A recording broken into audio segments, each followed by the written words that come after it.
টুসিস ব্লগে তোমাদের সবাইকে স্বাগত জানিয়ে আজকের ভিডিওটা আমি শুরু করছি। বন্ধুরা, আজকে আমি তোমাদেরকে পাটিসাপটা রেসিপি করে দেখাবো।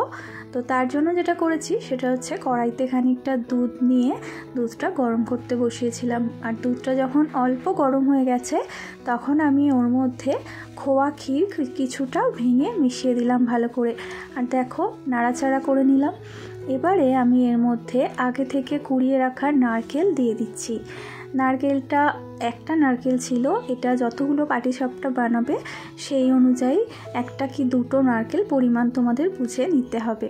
আমি এখানে একটা নারকেল কুড়িয়েছিলাম, সেটাই দিয়েছি। আর এইটা দেখো, নাড়তে গিয়ে দেখছি খুব টাইট লাগছে। আরও কিছুটা দুধ আমি এখানেতে অ্যাড করে দিলাম। আর তারই সঙ্গে দিয়ে দিলাম পরিমাণ মতো চিনি।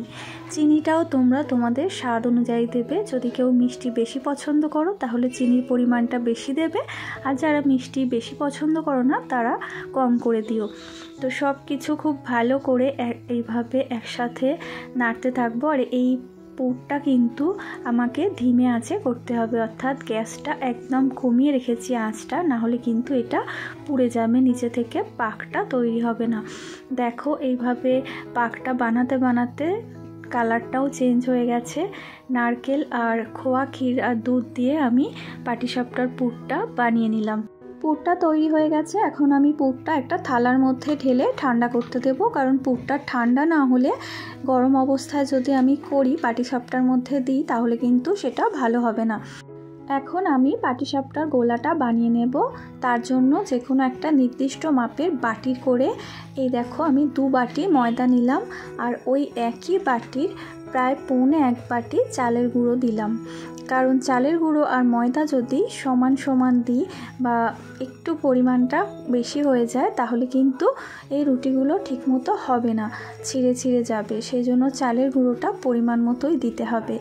আর এর মধ্যে আমি নুন দিয়েছি, আর কিছুই দিইনি। দিয়ে প্লেন ঠান্ডা জল দিয়ে দেখো এইভাবে ব্যাটারটা তৈরি করে নিলাম। আর এই থিকনেসটা এরকম হতে হবে। গোলাটা যদি একটু বেশি ঘন হয়ে যায় বা পাতলা হয়ে যায় তাতে করে কিন্তু পাটিসাপটার রুটিগুলো অতটা ভালো হবে না। তো ওদিকে গোলাটা রেডি করে আমি এখন চলে এসেছি রান্নাঘরে। রান্নাঘরে দেখো একটা বাটির মধ্যে আমি কিছুটা ঘি নিয়েছি, আর ঠিক যতটা ঘি নিয়েছি অতটা পরিমাণেই সাদা তেল নিয়ে দুটোকে খুব ভালো করে মিশিয়ে নিচ্ছি। আর আজকে আমার সাথে আমার বড় পাটিসাপটা বানাবে, ওকে আমি শেখাবো যে কিভাবে বানাতে হয়।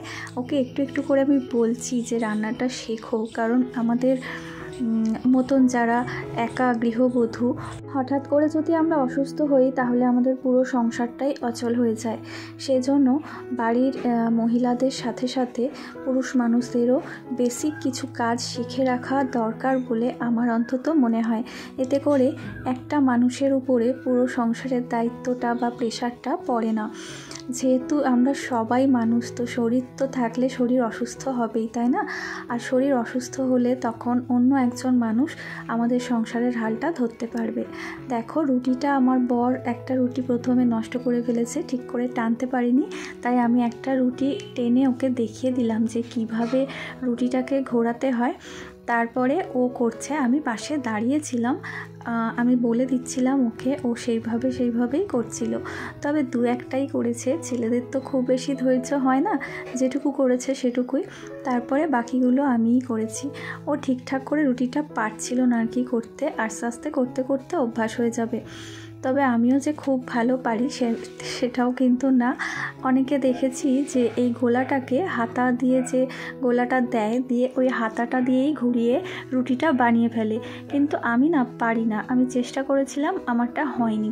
আমি ওই তেজপাতা দিয়ে যেভাবে গোলা রুটি টানি সেইভাবেই টেনে টেনে তারপরে এই রুটিগুলোকে বানালাম। সব কটা রুটি আমি এইভাবেই করেছি, যেটাতে আমি অভ্যস্ত। আর দেখো, রুটিটা বানিয়ে ওর মধ্যে পুর দিয়ে এটাকে ভাঁজ করে ওর মধ্যে একটু ঘি ছড়িয়ে দিয়ে, ঘি মানে একদম সলিড ঘি না, শুধু র ঘি যদি খাই তাহলে সমস্যা হবে, সেই জন্য সাদা তেলটা দিয়েছি যাতে বেশি সমস্যা না হয়। আর এই দেখো, এইটা আমার বর টানছে, আমি ওকে একটা দেখিয়ে দিয়েছি, এইটাও নিজে নিজে করছে, যেভাবে আমি বলেছি সেইভাবেই করছে। ও তো প্রথম করছে, ওর হাতেতে এটা ভালোই হয়েছে। একবার দেখেই তো সব জিনিসটা আর সুন্দর হয় না, তাও যতটা করেছে ততটাই অনেক ভালো করেছে। আর রোজকার মতন সেই একই কথা আবারও একবার তোমাদের মনে করিয়ে দিই বন্ধুরা, তোমরা যারা আমার ভিডিওটা দেখছো, এই পর্যন্ত দেখেছো অথচ লাইক করতে ভুলে গিয়েছো, তোমরা প্লিজ একটা লাইক করে দিও। আর যদি কোনো নতুন বন্ধু আমার চ্যানেলে আজকে আসো, তোমাদের যদি আমার ভিডিও ভালো লেগে থাকে তাহলে আমার চ্যানেলটা সাবস্ক্রাইব করে আমার পাশে বন্ধু হয়ে থেকে যেও। আর অলরেডি যারা এই কাজটা করেছো তোমাদেরকে অনেক ধন্যবাদ। কিছু কিছু বাড়িতে এরকম নিয়ম আছে দেখি, যেখানে পুরুষ মানুষরা যদি কোনো কাজ করে সেখানেতে অনেক রকমের কথাবার্তা হয়, সেটা যেন একটা অপরাধের সমান হয়ে যায়। ছেলেরা কাজ করবে না বা ছেলেরা রান্নাঘরেতে আসবে না, এটা অনেক বাড়ির অনেক মানুষেরই ধারণা থাকে। কিন্তু আজকালকার যুগে মানে বিংশ শতাব্দীতে দাঁড়িয়ে এখনও যে মানুষের মনে এতটা কুসংস্কার বলো বা এতটা পিছিয়ে আছে মানুষের ধ্যান ধারণা চিন্তাগুলো, সেটা ভাবলেই অবাক লাগে। যে সময়তে মেয়েরা ছেলেদের সমকক্ষ হয়ে গেছে, ছেলেরা যা কিছু কাজ বাইরে করছে সেই সমান কাজ মেয়েরাও করতে পারছে এখন, তাহলে ছেলেরা কেন পারবে না? আমার মনে হয় প্রত্যেকটা ছেলেরই বাড়ির কিছু বেসিক কাজ শিখে রাখা উচিত, যেমন কিছু টুকটাক রান্না যেগুলো প্রত্যেক দিনকার খাওয়ার জন্য, পেট ভরানোর জন্য লাগে, সেই সমস্ত রান্না, নিজের বিছানাটা পরিষ্কার করে গোছানো, ঘরদোর টুকটাক পরিষ্কার করা গোছানো, এই কাজগুলো যদি ছেলেরা শিখে রাখে তাহলে বড় হয়ে তাদেরকে অন্য কারোর ওপরে নির্ভরশীল হয়ে থাকতে হয় না।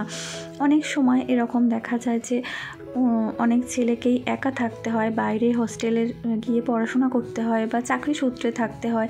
তো সেক্ষেত্রে তারা যদি ছোটোবেলা থেকে কিছু বেসিক কাজ শিখে রাখে সংসারের, তাদের অনেক সুবিধা হয়। তো চলো বন্ধুরা, তোমাদের সাথে কথা বলতে বলতে আমার পাটিসাপটাগুলো ভাজা রেডি হয়ে গেছে। আর আজকের ভিডিওটা আমি এখানেই শেষ করে দিচ্ছি। দেখা হবে তোমাদের সাথে আবার আমার পরবর্তী ব্লগে। তোমরা সবাই একটা লাইক করো আর কমেন্ট করো প্লিজ। টাটা।